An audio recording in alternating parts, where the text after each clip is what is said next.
Hi hello welcome back to channel study with music. അപ്പോൾ നമ്മുടെ ഇന്നത്തെ വീഡിയോ എന്ന് വെച്ച് കഴിഞ്ഞാൽ എനിക്ക് 22-ാം തീയതി അതായത് മറ്റന്നാൾ എക്സാം തുടങ്ങുകയാണ്, യൂണിറ്റ് എക്സാം തുടങ്ങുകയാണ്. ഫസ്റ്റ് എക്സാം എന്ന് പറയുന്നത് ഇംഗ്ലീഷാണ്. അപ്പോൾ അത് ഇന്ന് തൊട്ട് പഠിച്ച് അതിന് വേണ്ടി തുടങ്ങണം. നേരത്തെ ഒന്ന് പഠിച്ചതാണെങ്കിലും ഒന്നുകൂടെ നമ്മൾ എക്സാം ആയതുകൊണ്ട് തന്നെ ടെക്സ്റ്റ് ഒന്ന് ഫുള്ളായിട്ട് വായിക്കണം, അതുപോലെ റിവൈസ് ചെയ്യണം. അപ്പോൾ അതിന് വേണ്ടിയിട്ട് ഞാനൊരു ചെറിയൊരു പ്ലാൻ ഉണ്ടാക്കിയിട്ടുണ്ട്. അതായത് ഇത് കണ്ടോ, ഇതാണ് ഞാൻ വിചാരിക്കുന്നത്, ഇതാണ് ചെയ്യണമെന്ന് വിചാരിക്കുന്നത്. ഞാൻ ഡെഡ് ലൈൻസ് ആണ് ഉണ്ടാക്കിയിരിക്കുന്നത്, അല്ലാതെ ഇന്ന് തന്നെ അത് പഠിക്കണം എന്നല്ല. ഇംഗ്ലീഷിൻ്റെ 1-ാമത്തെ 2-ാമത്തെ യൂണിറ്റ് വായിച്ച് തീർക്കേണ്ടത് 20-ാം തീയതിക്ക് മുമ്പേ വായിച്ച് തീർക്കണം. അതായത് ഇന്ന് തന്നെ ഞാനത് വായിച്ച് തീർക്കണം. പിന്നെ ഹിന്ദി ആണെങ്കിലും ഇന്ന് തന്നെ. പിന്നെ ഇലക്ട്രിക് ചാർജസ് ഫിസിക്സിൻ്റെത് 20-ാം തീയതി, അതും ഇന്ന് തന്നെ. ഇഷ്ടംപോലെ സമയമുണ്ടല്ലോ, അപ്പോൾ അത് ഇന്ന് തന്നെ 3 ചാപ്റ്റർ തീർക്കണം. പിന്നെ ഇലക്ട്രോസ്റ്റാറ്റിക് പൊട്ടൻഷ്യലും അതുപോലെ തന്നെ കറണ്ട് ഇലക്ട്രിസിറ്റിയും 21-ാം തീയതിക്ക് മുന്നേ, അതായത് ഇന്നോ നാളെ മതി.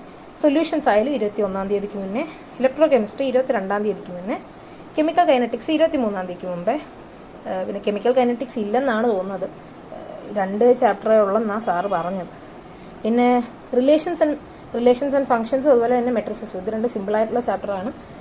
മാത്സിൻ്റെ എക്സാം പിന്നീട് കുറച്ചുകൂടെ കഴിഞ്ഞിട്ടേ ഉള്ളൂ, അതുകൊണ്ട് തന്നെ ഞാൻ 24-ാം തീയതിക്ക് മുമ്പേ എപ്പോഴെങ്കിലും അത് കംപ്ലീറ്റ് ചെയ്താൽ മതി. ഇൻവേഴ്സ് ട്രിഗണോമെട്രി 25-ാം തീയതിക്ക് മുമ്പേ വേണം. പിന്നെ ബയോളജിയുടെ എക്സാം 29-ാം തീയതി, അടുത്ത മൺഡേ ഉള്ളൂ.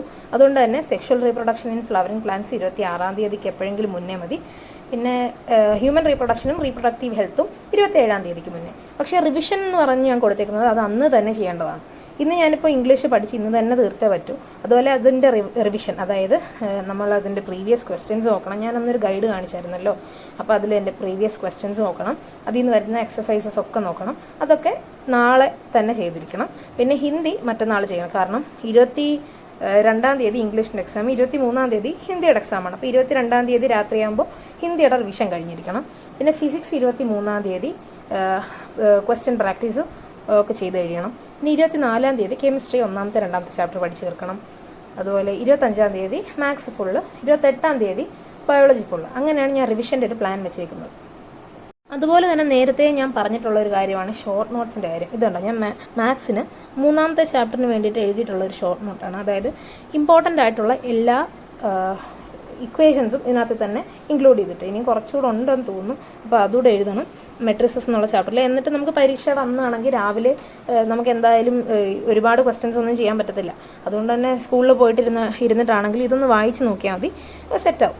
അതുപോലെ എല്ലാത്തിൻ്റെയും ഇതുപോലെ ചെയ്യണമെന്നില്ല.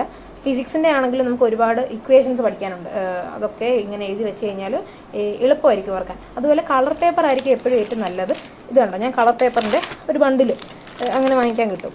അപ്പം ഇതിന് എത്ര 200 സംതിങ് ആണ് ഇതിൽ കൊടുത്തേക്കുന്നതെങ്കിൽ 200 സംതിങ് ഒന്നും ആയിട്ടില്ല, 200 100 എത്രയൊക്കെയോ അവരെടുത്തിട്ടുള്ളൂ. ഞാനൊരു ബുക്ക് സ്റ്റോളിൽ നിന്നാണ് വാങ്ങിച്ചത്. അപ്പോൾ ഏറ്റവും നല്ലത് അങ്ങനെ എഴുതുന്നതായിരിക്കും, കാരണം കളർ പേപ്പർ ആകുമ്പോൾ കുറച്ചുകൂടെ നമ്മുടെ മൈൻഡിൽ നിൽക്കും.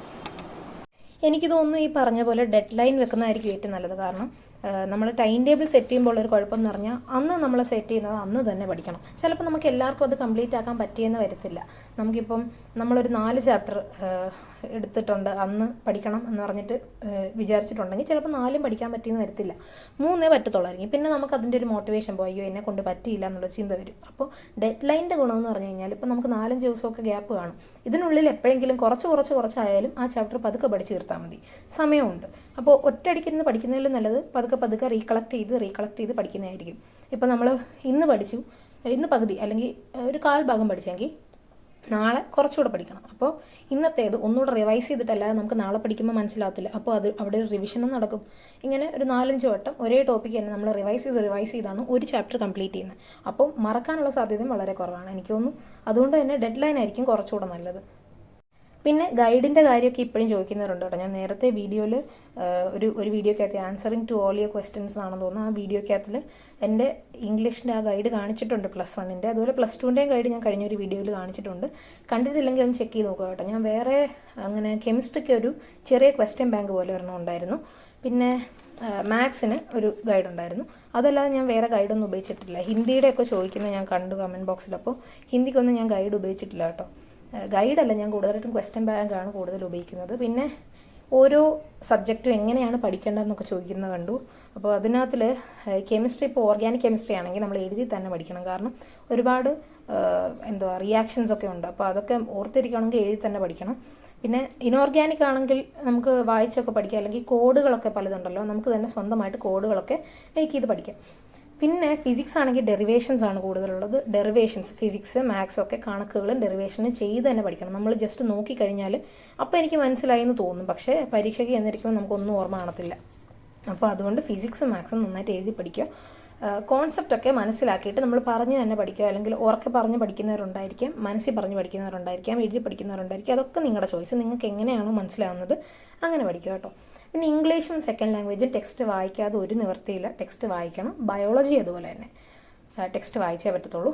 മാത്സിൻ്റെ കാര്യം പറയുവാണെങ്കിൽ പ്രീവിയസ് ഇയർ ക്വസ്റ്റ്യൻസ് മാത്രം, ഇനി തൊട്ട് എനിക്ക് മനസ്സിലായത് പ്രീവിയസ് ഇയർ ക്വസ്റ്റ്യൻസ് മാത്രം നോക്കിയിട്ട് കാര്യമില്ല, ടെക്സ്റ്റ് വളരെ ഇമ്പോർട്ടൻ്റ് ആണ്. കാരണം നമ്മുടെ +1 പബ്ലിക് എക്സാം നമുക്ക് ഒരുപാട് ക്വസ്റ്റ്യൻസ് ടെക്സ്റ്റിൽ നിന്നാണ് വന്നത്. ലാസ്റ്റ് ആ ഒരു 8 മാർക്കിൻ്റെ സെഷൻ ഒക്കെ എന്ന് പറഞ്ഞാൽ ടാൻ തീറ്റയുടെയൊക്കെ ഒരു question, tan theta = tan alpha എന്ന് പ്രൂവ് ചെയ്യാനൊക്കെ വന്നിട്ടുണ്ടായിരുന്നു. അതൊക്കെ എന്ന് പറഞ്ഞാൽ ടെക്സ്റ്റിൽ നിന്ന് വന്ന ക്വസ്റ്റ്യൻസ് ആണ്. പിന്നെ അതിൻ്റെ ഇടയ്ക്കൊരു കാര്യം പറയട്ടെ, എൻ്റെ ഫോട്ടോ കോപ്പി വന്നിട്ടുണ്ട്. ബയോളജിയുടെ, മാത്സിൻ്റെ, അതുപോലെ ഇംഗ്ലീഷിൻ്റെ ഫോട്ടോ കോപ്പി വന്നിട്ടുണ്ട്. അതിനകത്തിൽ ഇംഗ്ലീഷിന് 79 അരയാണ് കേട്ടോ. അത് 80 ആക്കിയേക്കുക, 79 അര. ഞങ്ങളുടെ അടുത്ത് ടീച്ചർ നേരത്തെ പറഞ്ഞിട്ടുണ്ടായിരുന്നു ഫുള്ള് കിട്ടത്തില്ല, അപ്പോൾ അര മാർക്കെങ്കിലും കുറച്ചേ ഇടത്തുള്ളൂ എന്ന് പറഞ്ഞിട്ടുണ്ടായിരുന്നു. അപ്പോൾ മാർക്ക് വന്നപ്പോൾ 79 അരയുണ്ട്. അപ്പോൾ അതിൻ്റെ വീഡിയോ വേണമെങ്കിൽ ഞാൻ സെപ്പറേറ്റ് ചെയ്യാം. ചിലപ്പോൾ +1 കുട്ടികൾക്ക് അറിയണമെന്നില്ല എങ്ങനെയാണ് നമ്മുടെ ആൻസർ ഷീറ്റ് വരുന്നത്, അവിടെ എന്തൊക്കെയാണ് ഫില്ല് ചെയ്യേണ്ടത്, അതുപോലെ തന്നെ എങ്ങനെയാണ് മാർക്ക് ഇടുന്നത്. നമ്മുടെ അകത്തൊന്നും മാർക്ക് ഇട്ടിട്ടില്ല കേട്ടോ. ഈ നമ്മൾ എഴുതിയേക്കുന്ന സ്ഥലത്തൊന്നും മാർക്കോ ടിക്കോ ഒന്നും ഇട്ടിട്ടില്ല. ഫ്രണ്ടിൽ ആ ഷീറ്റിലാണ് എല്ലാം ചെയ്തേക്കുന്നത്. അപ്പം വേണമെന്നുണ്ടെങ്കിൽ നിങ്ങളൊന്ന് കമൻറ്റ് ചെയ്താൽ മതി. ഞാൻ വേറൊരു വീഡിയോ ആയിട്ട് ആ 3 പേപ്പറിൻ്റെയും കൂടെ ചെയ്യാം കേട്ടോ. പിന്നെ +2 ഞാൻ മേടിച്ച ഗൈഡെന്ന് പറഞ്ഞു കഴിഞ്ഞാൽ ഇംഗ്ലീഷാണ് ഇതുവരെ മേടിച്ചിട്ടുള്ളത്. പിന്നെ മാത്സിൻ്റെ PYQൻ്റെ ഒരു ക്വസ്റ്റ്യൻ ബാങ്ക് അത് പിന്നെ വേണമെന്ന് പറഞ്ഞിട്ടുണ്ട്. അതുപോലെ തന്നെ ബയോളജിയും വേണമെന്ന് പറഞ്ഞിട്ടുണ്ട്, കെമിസ്ട്രിയും വേണമെന്ന് പറഞ്ഞിട്ടുണ്ട്. എല്ലാത്തിൻ്റെയും ക്വസ്റ്റ്യൻ ബാങ്കുകൾ ഞാൻ മേടിച്ചിട്ടുണ്ട് ഈ വട്ടം. അത് ഇതുവരെ കിട്ടിയിട്ടില്ല. പിന്നെ എക്സാമിനറിൻ്റെ ബുക്ക് സെറ്റ് എൻ്റെ കയ്യിലുണ്ട്. അത് ഒരു ഗൈഡ് പോലെ, ഞാനല്ലാതെ ക്വസ്റ്റ്യൻ ബാങ്ക് എന്നുള്ള രീതിയിൽ വേറെ വാങ്ങിക്കാമെന്ന് വിചാരിച്ചാണ്. ഇതിനകത്തിൽ എക്സാമിനറിൻ്റെ ആ ഒരു ബുക്ക് സെറ്റിലാണെങ്കിലും ഇഷ്ടംപോലെ ക്വസ്റ്റ്യൻസ് ഉണ്ട്. PYQ അല്ലാതെ കുറേ ക്വസ്റ്റ്യൻസ് ഉണ്ട്. പിന്നെ അപ്പോൾ ഈ ഗൈഡിൻ്റെ കാര്യം എന്ന് പറഞ്ഞു കഴിഞ്ഞാൽ നമുക്ക് ഓരോ ചാപ്റ്ററിൻ്റെ ആദ്യം ഇതുണ്ടോ, അതിൻ്റെ എല്ലാം ഒരു സമ്മറി ഉണ്ട്. അതിനകത്തിൽ വളരെ നല്ല ചുരുക്കി എല്ലാം മനസ്സിലാവുന്ന രീതിയിലുള്ള ഒരു സമ്മറി. അതുപോലെ തന്നെ എല്ലാ വാക്കുകളുടെയും, ഓൾമോസ്റ്റ് എല്ലാം നമുക്ക് പുതിയ വാക്കുകളുടെ എല്ലാ അർത്ഥങ്ങളുണ്ട്. ഈ സമ്മറിയുടെ തന്നെ മലയാളം ഉണ്ട്. നമുക്ക് വായിച്ചിട്ട് മനസ്സിലാവാത്ത വാക്കുകളാണെങ്കിൽ ഇവിടെ മലയാളം നോക്കിക്കഴിഞ്ഞാൽ മനസ്സിലാവും.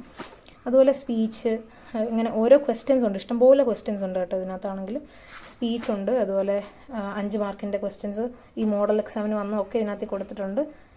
ഈ ഇതുണ്ടോ, നമുക്ക് ഒരുപാട് വരുന്ന ടൈപ്പ് ക്വസ്റ്റ്യൻസ് ആണ്. ഫസ്റ്റ് ഉള്ളൊരു പാസേജ് ക്വസ്റ്റ്യൻ ഇല്ലേ, അതൊക്കെ കൊടുത്തിട്ടുണ്ട്.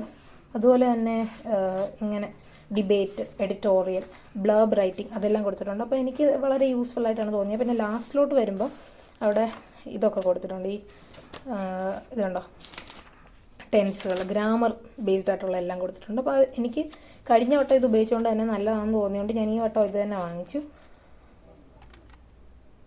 അപ്പോൾ ഇത്രയേ ഉള്ളൂ നമ്മുടെ ഇന്നത്തെ ഒരു വീഡിയോ ഇഷ്ടപ്പെട്ടെങ്കിൽ ലൈക്ക് ചെയ്യുക, ഷെയർ ചെയ്യുക. അതുപോലെ നമ്മുടെ ചാനൽ ഒന്ന് സബ്സ്ക്രൈബ് ചെയ്യുക. നമ്മുടെ ഇൻസ്റ്റാഗ്രാം അക്കൗണ്ട് ഉണ്ട്, അതുകൊണ്ടൊന്ന് ഫോളോ ചെയ്തേക്കുക. നിങ്ങളുടെ സജഷൻസ് ഒക്കെ കമൻറ്റ് ചെയ്യുക. Thank you and have A nice day.